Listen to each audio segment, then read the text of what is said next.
रवि जीवन की मासूम प्रेम कहानी। रवि और साक्षी बचपन के दोस्त थे। दोनों एक ही स्कूल में पढ़ते थे और हमेशा साथ रहते थे। पहली कक्षा से ही दोनों की दोस्ती गहरी थी।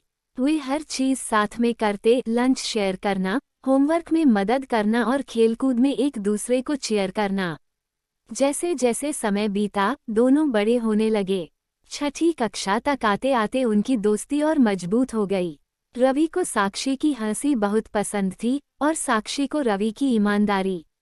वे दोनों एक दूसरे को बिना कहे भी समझ जाते थे, लेकिन दोनों को यह नहीं पता था कि यह केवल दोस्ती नहीं थी, बल्कि उनके दिलों में मासूम सा प्यार पनप रहा था।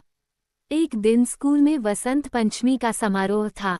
सभी बच्चों को अपनी पसंद की कोई कविता या भाषण देना था। साक्षी ने स्कूल की लाइब्रेरी से एक सुंदर कविता चुनी थी, जिसमें बचपन की दोस्ती और मासूमियत की बात थी।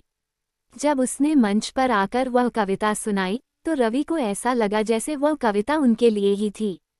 समारोह के बाद रवि ने हिम्मत जुटाकर साक्षी से कहा, तुमने जो कविता सुनाई, वह मुझे बहुत अच्छी लगी। क्या वह तुम्हारी खुद की लिखी हुई थी?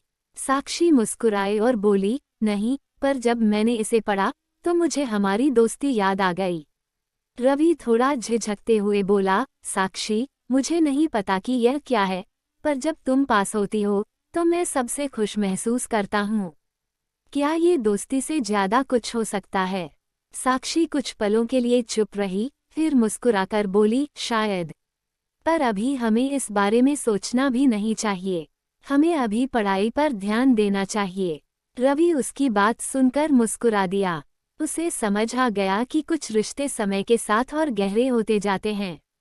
वह जानता था कि उनका रिश्ता बहुत खास था और यही मासूमियत ही उनकी सबसे बड़ी ताकत थी। समय बीतता गया, दोनों अच्छे दोस्त बने रहे। उनके बीच वही बचपन की मासूमियत बनी रही। स्कूल खत्म होने के बाद वे अलग अलग शहरों में पढ़ने चले गए, लेकिन उनकी यादें हमेशा उनके साथ रहीं। कई सालों बाद, जब वे अपने अपने करियर में आगे बढ़ चुके थे, एक दिन अचानक उनकी मुलाकात हुई। वही हंसी, वही मासूमियत, वही दोस्ती, सब कुछ वैसा ही था। वे समझ चुके थे कि असली प्यार सिर्फ पास होने में नहीं, बल्कि एक दूसरे की खुशियों में शामिल होने में है।